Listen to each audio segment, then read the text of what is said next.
And now, from beyond our dimension, this is the JeffMara podcast. Here's Jeff. My guest is Christa Doorenwaard from the Netherlands, who during her near-death experience watched the doctors work on her body. Christa, thank you for joining me and welcome. Thank you for inviting me. Well, we are pleased to have you, Christa. And if you don't mind, let's just start on the day that this experience started and go from there. I was with my parents. I was on a holiday. We went every year on a holiday in south of France.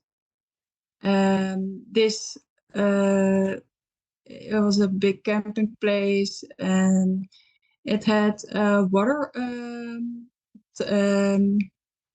just from underground or somewhere, and it was very heavy polluted water. This one day I got challenged again by my sisters to drink from this water, even though it was very polluted. And I didn't care so much anymore. So I started drinking as much as I could. And later that day, I was sitting in the shade in front of in the tent because it was too heavy for me to sit in the sun. I felt very tired. And I wanted to go to the toilet, and I couldn't stand up anymore. So I asked my mother if she could help me go to the toilet. And I remember she really, really panicked, and she grabbed everyone in the car to the hospital. And we were there in the hospital. We couldn't, they didn't help us right away. My mother was handing me in her arms. I was around 7 or 8 years old. And I remember I tried to keep my head up, but it was getting too heavy, so my head was falling. I didn't have any energy anymore. So there was again a moment where my mother really, really panicked and started calling doctors. We need help now. So they took me into this pretty dark chamber. It was a really big, dark room. And they held me in front of this iron plate. And at that point, I was looking from the ceiling downstairs to what they were doing. My mother was on the one side holding my arm. There was a nurse on the other side trying to get my body on the plate. I don't know, maybe they needed some x-ray or something. Then the doctor was like, why is it not working? What are you doing? And I felt my mother thinking, just ignore it. This is fine, nothing wrong. And sort of like, how can you not see I'm not there? I'm looking from upstairs to my body. What are you still doing, trying to do? Then the doctor came and I saw him. He realized this is not good. So they got this bed. They got me on a bed, and he told even though I couldn't hear or understand, I don't know if they spoke in French or something, but I understood that he told her, okay, you cannot go further than this. You have to wait. And he rushed with me to another room. and I was following this, and they took me to it was a smaller place. It was very, very white, very, very bright, and I saw all the doctors doing stuff. I don't know what, and they were very, very stressed, very, very panicked. And I was like, is this window here in the back of me, is this on purpose? Did they do this on purpose? And also, yeah, it didn't feel like, I don't know if I realized I was dead or not, but it didn't feel like the same as being inside of a body. Um, and then they asked other doctors, because they couldn't. I maybe I was dead at that moment, or at that point. They couldn't. Um, it didn't work what they were doing, so they get extra help from other doctors. And then at that point, the stress was so high, and I was so done with everything. So yeah, I turned around, and then I saw the light coming in to this window, and it was so incredibly magnetic, so loving, that it just lifted me in, to the light. And then I remember I got this download. I don't remember much of the place where I was. I just knew a lot of things. Um, and after, my body was still there in the hospital. Um, Afterwards, I heard I was there in coma for about 5 days. And at one point, my parents were still on holiday, and they were pretty desperate. They needed to do something or go, or they didn't know what to do. So one evening they gathered around and started praying together, to get me back inside my body. And I felt this love force, the static magnetic love force, that they get me back into the room. But at first, I didn't really see anything in this room. It was just dark, and it was very, very, extremely, as if it was a void or something. It was extremely empty. It felt terrible, and I don't think I wanted to go back inside my body at all. So, and then I got this sort of new download that if I cared about something, that I would literally see it. So everywhere I looked, and I really started caring about it, it lighted up like a flashlight.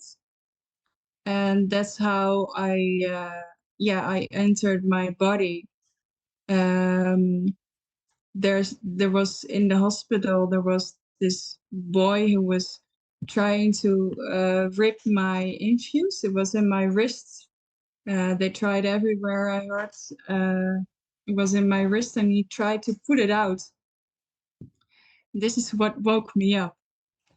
Um, and the mother of this child who tried to rip my infuse out was yelling, was very, very frightened. And the nurse came, and she was asking me all those questions. And I was like, what? Why are you not telepathically talking? And it was like very confusing. And I noticed that she called my dad, and I felt he was coming. She told him that he was the only one who could come back to see me first, because they didn't know what to expect when I was awake. They didn't know how worse it was. So my father was there and was like, as if nothing happened. I think he was just happy to see me and go eat something. And the doctor said, no, you cannot eat something. It's too soon. So they tried to give me some kind of soup, or it was very, very awful. I tried it and it was terrible. So then my father just looked at me like, what? You just came back from your coma and you're now being unthankful to be back in, and I was like, what? I didn't ask for this. I'm not happy with it. But I didn't respond. I was like, okay, no, I cannot respond to this somehow. I have to do it different. So I started questioning in myself, okay, how can I respond? So I asked him, please taste this food. And he tasted it and he was exactly the same reaction. Oh, this is awful. Please get me something else. Christa, thank you for sharing your story with us. How old were you when this happened? I was about 7 or 8 years old. All right. You spoke about how it felt different being out of your body than being in your body. Can you explain that a little bit more? Out of my body, it felt very real. I was outside of time, and everything I was thinking about or wanting to do happened. So it's not like when you're inside a body, you think about it, and then you have to do all those things to go there or to do that. It just happens. You said it was more real. Does that mean that this existence is dreamlike? Yeah, definitely. Yeah, every month is totally. Every day I feel different. And it's when when you die, you're absolutely yourself. You can only be the absolute yourself, and you cannot be like, for instance, when you every month I am um, on my period, and it has a lot of influence on the way I think or see things, or the way I react to things, and it has a lot of influence on me. Also, later in life, I tried to do. I'm Dutch, so I tried to do drugs and all kinds of things they do here in Holland to really experience this dreamlike. I will more like say dreamlike. It's more for me. The good word is imagination. We're sort of in an imagined or imagination echo of yeah, a state, I think, the human state. I like how you said that why aren't you thinking or speaking telepathically? Does that mean that you communicated with some being on the other side? Yeah, that felt really, really natural for me. Like I always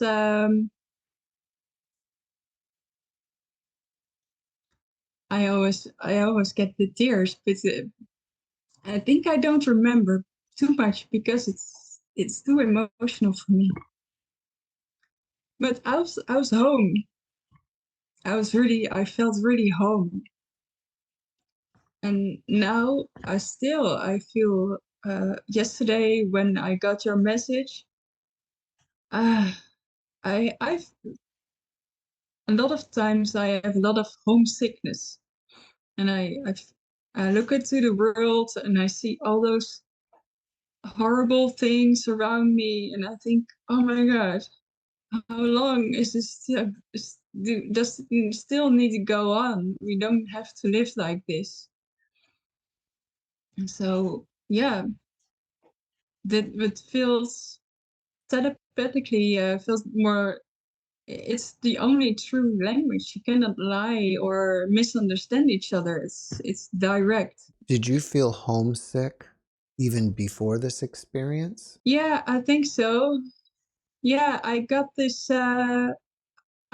very extreme memory. I wrote you also that I was before my life. I had to um, I had to take a lot of time and a lot of rest and a lot of recovery from the traumatic life I had before this. And after that, I sort of memorized that how it felt to be a soul, and then I got inside this body inside the fetus of my mother's womb, and I realized this because I was drinking a lot. I was really enjoying all the lusts, because if you have a soul, you don't have that. We as a human, we have a lot of needs. We need to eat, we need to sleep, we need to feel warm or cold, or all those needs make me realize, okay, this is something really different than I was before I was inside my mother's womb. Do you remember any of the download? Downloads, yeah. One very important, I think, for me is, there's no time and everything, but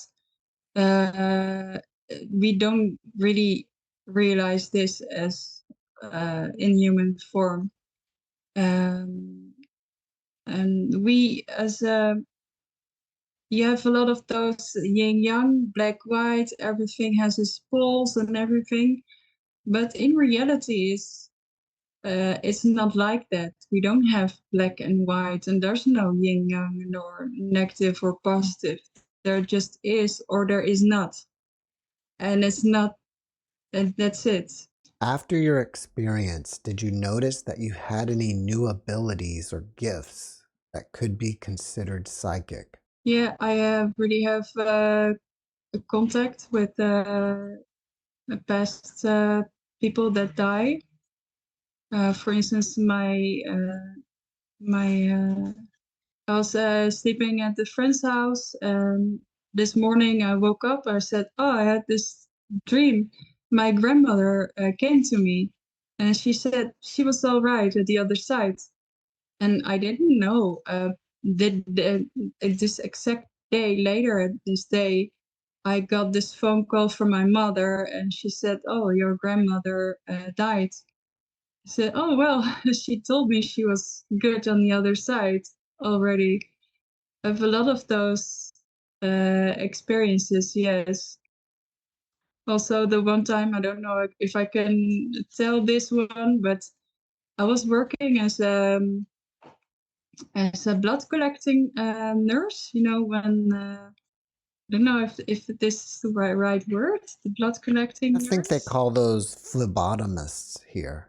Yeah. Mhm. And I took blood of people in the hospital who couldn't go to the place where central place to get the blood.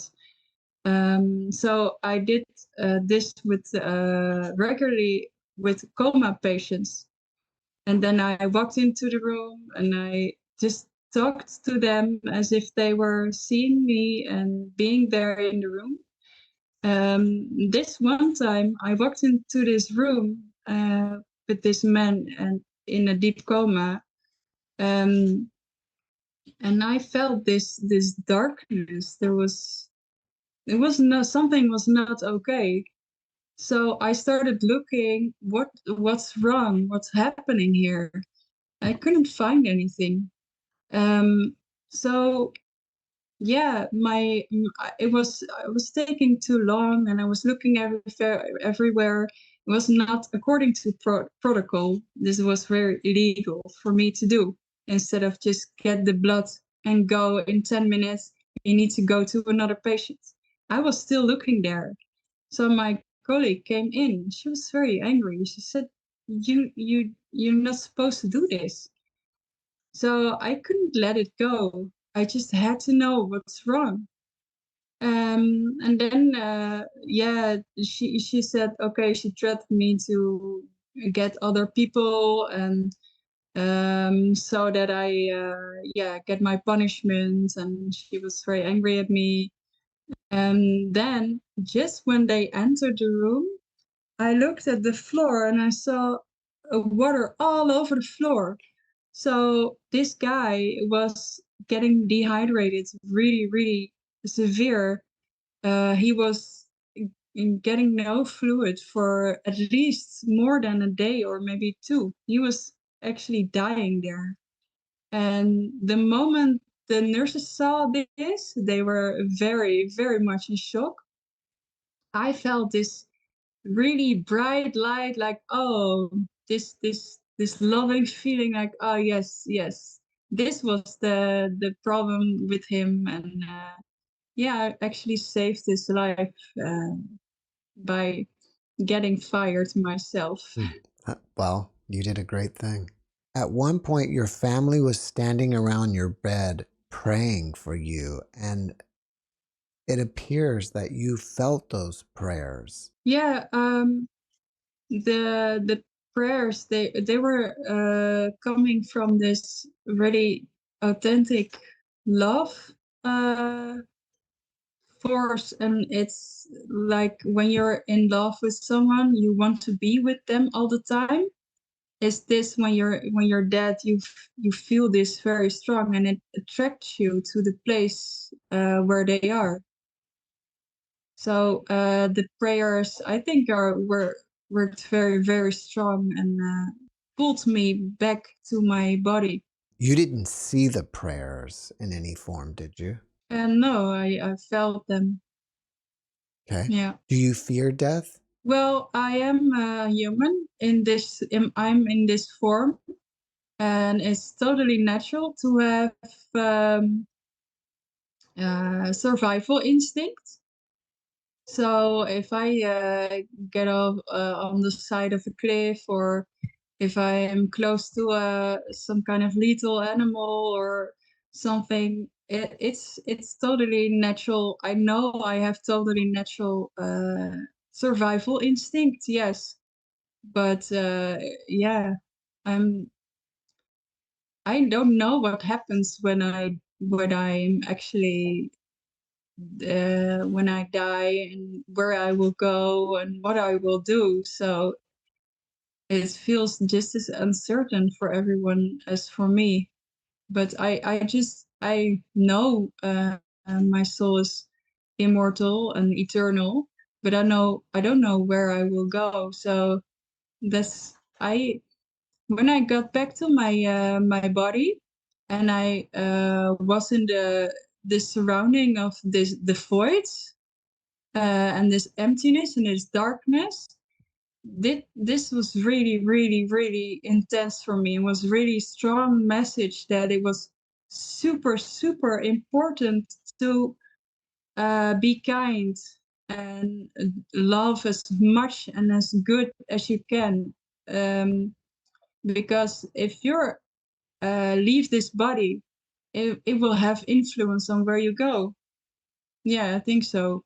Would you say then that the random acts of kindness are more important than anything else? Yeah, and the really small things, like getting annoyed of someone telling you something, or um, thinking about only yourself instead of about what everyone thinks about, and being in more in synchronicity with your surroundings, or it all those things, they're really, really important.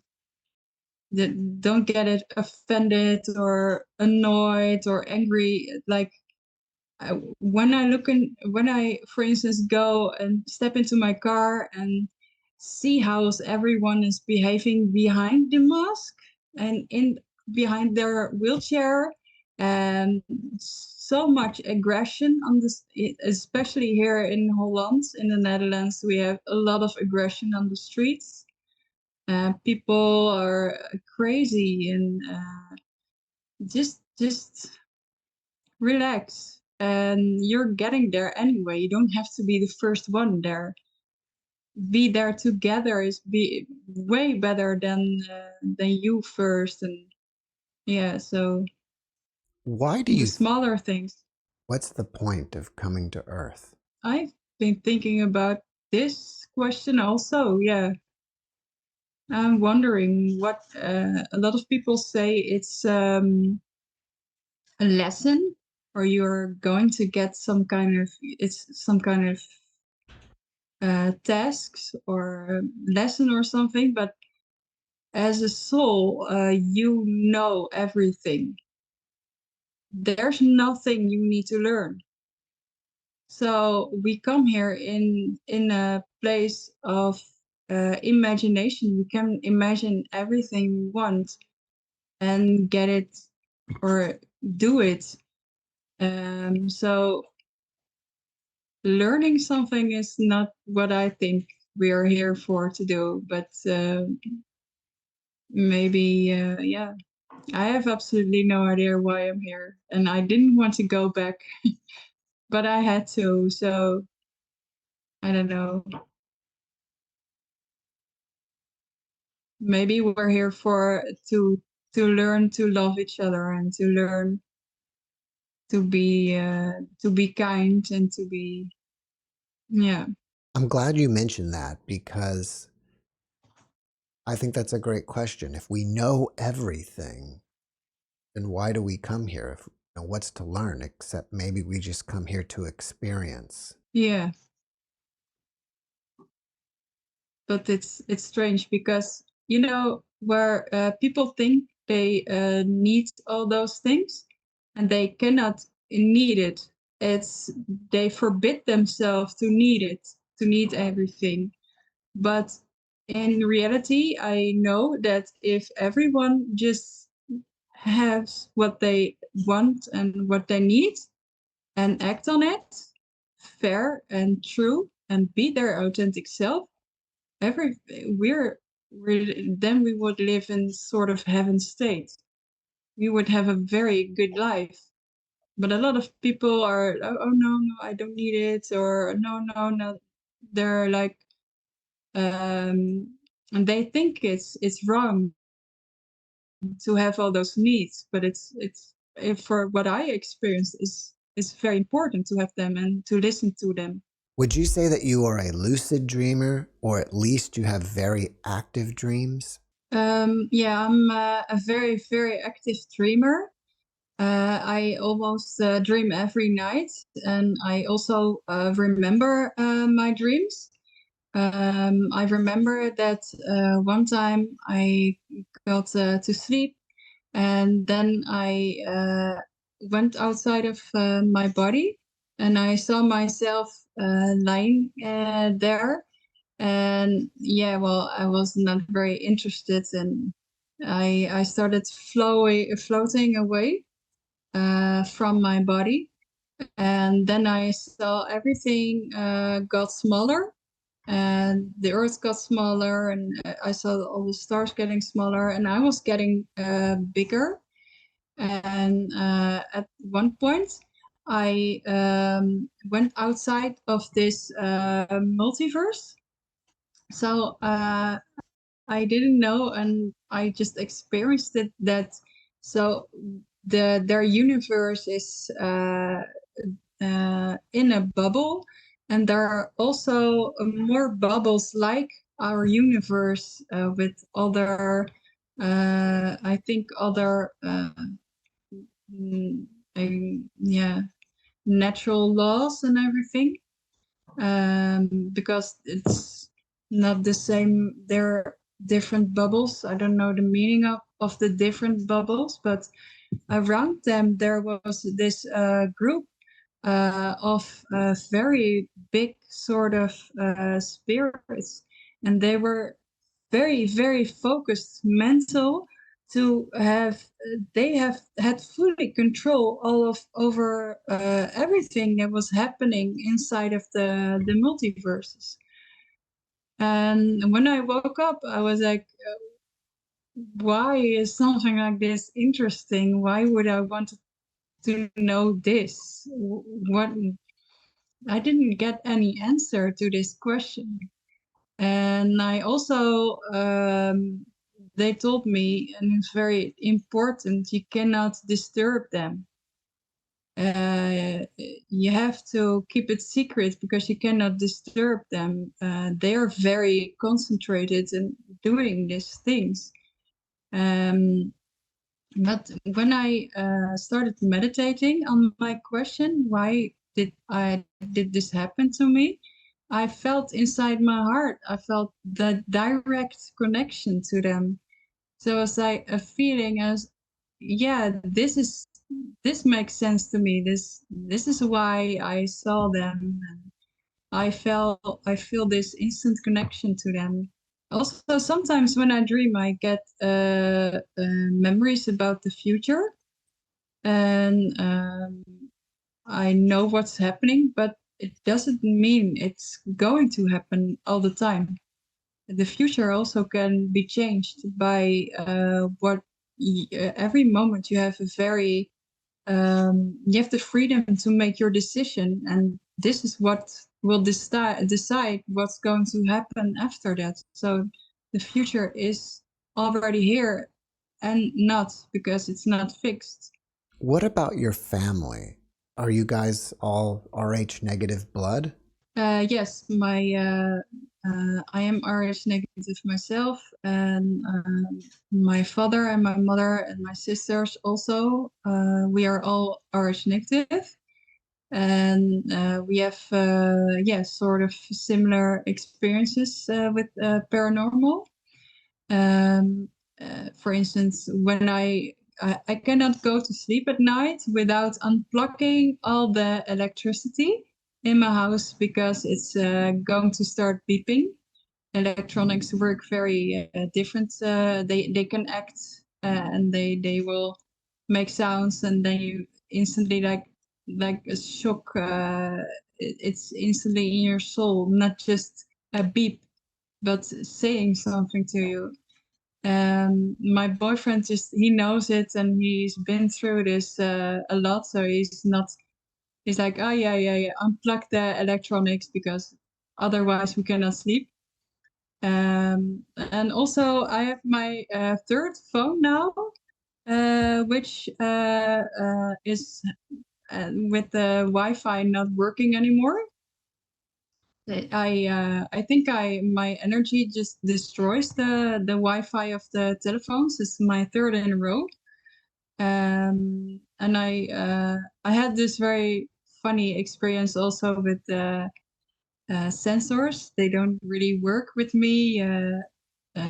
This guy, I wanted to, for instance, have soap from the toilet to wash my hands on the and didn't work. I tried it multiple times, and there was a cleaning guy next to me. He said, "Oh, you need to be closer, or more like this, or more like this." And I did everything he asked me. And he was standing next to me, and he pushed his hand underneath the soap, and it just worked. And I did it again with my hand, and it didn't work. So it was very funny.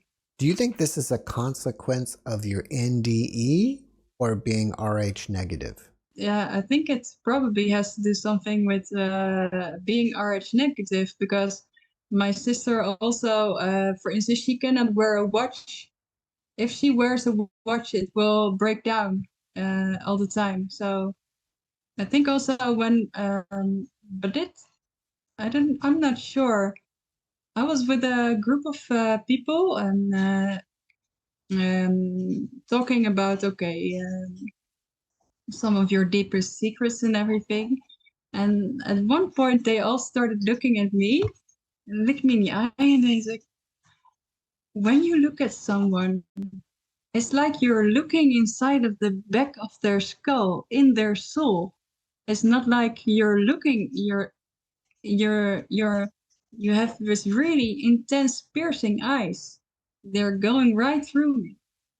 And everyone was saying the same, like, okay, wow. So I don't know if it's because of my near-death experience or my, well, yeah, I think my family has this as well. If if I see my sister, people start getting nervous and look away, and yeah, we have really intense presence and really present energy. I can also feel the space, and I can also feel the thoughts of people. So maybe my energy is just more present, and uh, yeah, and I can pick it up with my energy. While you were outside of your body during your NDE, did you see what some people call the silver cord? I didn't see a silver cord, but I felt around my belly area, I felt a connection with my body. And the moment where the light, when I turned to the light, and it got me in this download, I disconnected from the cord. So I felt like, okay, because I disconnected from my cord, from anything that has to do with my body, I was in full awareness of knowing, a full knowing of all there is, and in source energy, and totally disconnected to my body. It's interesting that you disconnected and were able to come back, because I thought that once you disconnect, you can't come back. Yeah. Well, I think what brought me back was the prayers of my family. They were this night gathered around and pray. This magnetic force pulled me back to my body, and made me go back inside my body again. Okay. I don't know when, the silver cord, how this actually works, but I think there's, when it disconnects, for me, really clearly, when you disconnect your silver cord, and when you disconnect everything what you have from your body, you are in total awareness and in total eternity.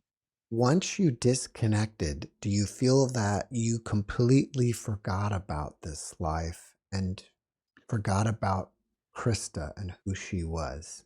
I was more myself than I am now inside my body. I felt like I don't know. I can also in dreams I have sort of memories of how I died in my previous life, and I was back home. For me, this was the greatest happiness. Like, yes, I'm back home again. That was the strongest for me, being back home. Yeah. And it didn't matter about memory, or I think memory is more or less stored in the muscles. And people think you think with your brain, but I don't believe that's what's happening. Your muscles remember everything, and that's why you cannot find memory, and that's why you can store memories maybe in crystals or in stuff like that. And they use it also in computers, the memory, the crystal memories, and the real information, the real knowledge, is always there. It just is. There's this part of existence. We are just disconnected to it, but yeah. So the muscles, of course, they forget, they don't remember. They're different types of memory, I think. If you had a friend that was grieving over the loss of a loved one, what type of advice would you give? Yeah, I don't know. I'm going to do you know Derek Ogilvie? I don't.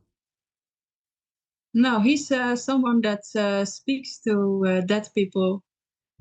He's very, very nice. He may be We go amazing. there every year I to just get a don't sort know of him. no, we get an upgrade every year and see if we're doing fine, because I don't want to speak to the dead. I am sort of also scared. So I don't know everyone and who they are, and I'm sort of like close my aura for all those energies.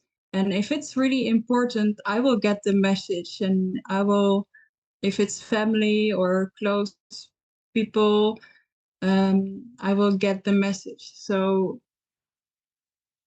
if the people coming there, it's so every time the advice is always different. You cannot just say one advice for everyone that has lost someone they love. For instance, my partner's wife, she died of cancer a couple of years ago, and she left 2 children. And in their house, they didn't want to throw away her stuff, and they didn't want to let her go. And in a dream, I got through that this is a very good thing. You don't have to let someone go. You don't have to throw away all the stuff that reminds you of the one you love, because it reminds you of them and it gives you this feeling of warmth. And then they are there with you when you think about them. So this is really, really a good thing. You don't have to force yourself in letting someone go. They're not gone if you're still in pain or grief. They are still there with you. You are a contributor to a book that I probably can't pronounce properly. The English translation is Dying and Getting Reborn in Love. Can you tell us about that? Yeah, it's this book. I can show it. And also, Pim van Lommel is this famous heart surgeon who wrote the front part in this book. It's about 21 people like me who got a near-death experience, and they share it in this book. So that's the short version of it. How are you inspired by your experience? I think when I look around, what makes me sort of, I started dancing tango because it feels very, very nice to be exactly in a moment without thinking about future or past, and you cannot, when you're a dancer, you cannot act as if you're this or that. You're in this, and it makes you even stronger what you have in your feeling or in the moment. So I yeah, and when I look around, I see for myself a lot of people are very strict and they want to be perfect or this or that and very worried. And when I look at myself, I'm like, I just want to have fun. I just I know it's anytime it can be over, and it's um and then you didn't really fully enjoy the moment or didn't really fully were yourself. I'm like, no, I'm just crazy and happy when I'm dancing. I don't care. So yeah, it made me be myself more, I think, yeah. After watching this podcast, people may want to reach out to you and ask you questions. Are you open to that? Yeah, definitely. What's the best way to contact you? I think I have on when you write me on Twitter, or when you write me on my page on Facebook. There's this, the more we care, the more we see, the more we care Facebook page. And I think I will look at this, or the Twitter. This is my name. Would you like me to put links to those? Yeah, sure. Yeah. Prior to the NDE, were you religious at all? And then afterwards, if you were, did that change? I am a very, very skeptical person. So I'm always questioning everything, especially authority or people that think they know it. So then my parents got me into a Christian school. I liked to hear the stories from the Bible, and I think there's a lot of moral in the stories, and a lot of the pushing to let people love each other more, and that's the best thing about it. After my experience, I just closed up, and but it was like years and years later, after hiding myself and feeling different, that I started looking more into all the different religions. So I think one of a very nice one is Kabbalion. I was reading a couple of times because it's more of a scientific approach. I like it when people speak about it more in types of reality than more and scientific, and then that they can prove it instead of something vague or something spiritual, because it's the reality, and it's, you can prove it. They have proof. So that really my skeptical personality really resonates more with this. Yeah. You said this was the Kabbalah? Yeah, for instance, yeah, like this. Yeah. There's also this guy. I think I made a screenshot because he's very interesting in. Maybe you heard of him, talking about the near-death experiences and also with scientific proof. It's Dr. Bruce Grison. Mm-hmm. Yes. He's talking about the consciousness without a brain. So people who get unconscious and in some rare cases are very, very clear and know a lot of more things than they were before they suffered from Alzheimer's or Parkinson or. Christa, before we finish up, can you give us one last positive message? Be yourself and be kind and enjoy, be you, and don't be afraid of being yourself, and do it with passion and with a lot of care for yourself and your surroundings. Christa, thank you for your message, and thank you for being my guest today. Yeah, thank you for inviting me, and I hope this helps a lot for people watching. I think it will. Thanks for watching the JeffMara podcast. I really appreciate you. Another way to show support is through YouTube memberships. And if you do, there are loyalty badges and other perks depending on your level of membership. All you need to do is click the join button underneath the video to find out more. Thank you for your support.